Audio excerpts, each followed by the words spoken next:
বিগত বৰ্ষসমূহৰ দৰে এইবাৰো মাৰ্ঘেৰিটাৰ নিউ কলোনীস্থিত চাউচেং ৰেনত দুদিনীয়া বৰ্ণাঢ্য কাৰ্যসূচীৰে অহা ৩০ আৰু ৩১ জানুৱাৰীত উদযাপিত হ'ব মেডাম মেফি।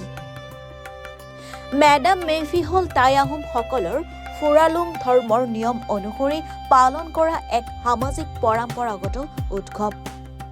অসমত বসবাস কৰা টাই আহোম জনগোষ্ঠীয় লোকসকলেও ৩১ জানুৱাৰী তাৰিখে উলহ মালহেৰে উদযাপন কৰে মেডাম মেফি।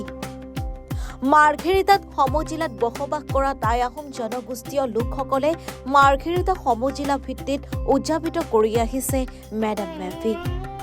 ৩০ আৰু ৩১ জানুৱাৰীত অনুষ্ঠিত কৰিবলৈ লোৱা মাৰ্ঘেৰিটা সমজিলা ভিত্তিক মেডাম মেফিৰ প্ৰস্তুতি ইতিমধ্যে প্ৰায় সম্পূৰ্ণ হৈ উঠিছে।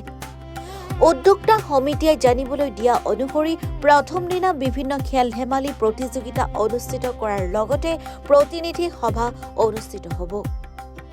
আনহাতে ৩১ তাৰিখে ১০,০০০ লোকক ভোজ ভাতেৰে আপ্যায়ন কৰিবলৈ প্ৰস্তুতি সম্পূৰ্ণ হোৱা বুলি উদ্যোক্তা সমিতিয়ে জানিবলৈ দিয়ে।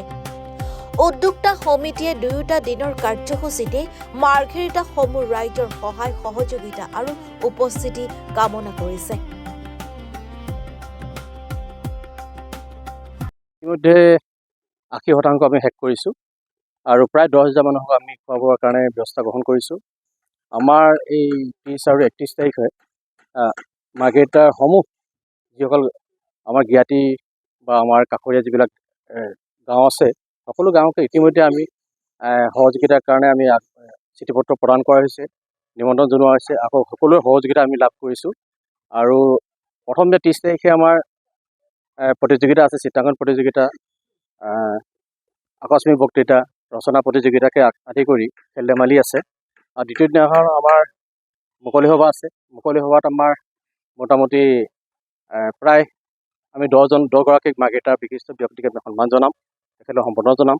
লগতে আমাৰ মহিষী বঁটা আছে, সেইদিনাখন আমি এজন মাৰ্ঘেৰিটাৰে বিশিষ্ট সমাজকৰ্মী মানচাও গিৰিণ বুঢ়াগোহাঁই ডাঙৰীয়াক আমি সেইদিনা সন্মান জনাম মঞ্চতেই।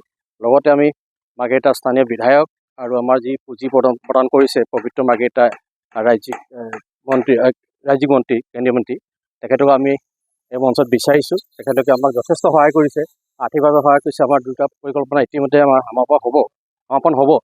যিহেতু আমাৰ ৰংগমঞ্চ প্ৰদান কৰিছে, আমাৰ অতিথিশালাৰ নিৰ্মাণ কৰিছে, তেখেতলোকৰ তাৰ কাৰণে আমি আজি এই মঞ্চৰ পৰাই ধন্যবাদ জ্ঞাপন কৰিছোঁ। লগতে যিসকল আমাৰ মাৰ্ঘেৰিটাৰ উদযাপন সমিতি তথা কেন্দ্ৰীয় সমিতি, সকলোৰে সহযোগিতা, অসমৰ মাৰ্ঘেৰিটাবাসী ৰাইজৰ সহযোগিতা কামনা কৰি আমি সহযোগিতা বিচাৰিছোঁ। মাৰ্ঘেৰিটাৰ পৰা অভিজিত কাকতিৰ ৰিপৰ্ট, এনি ভাৰত 24।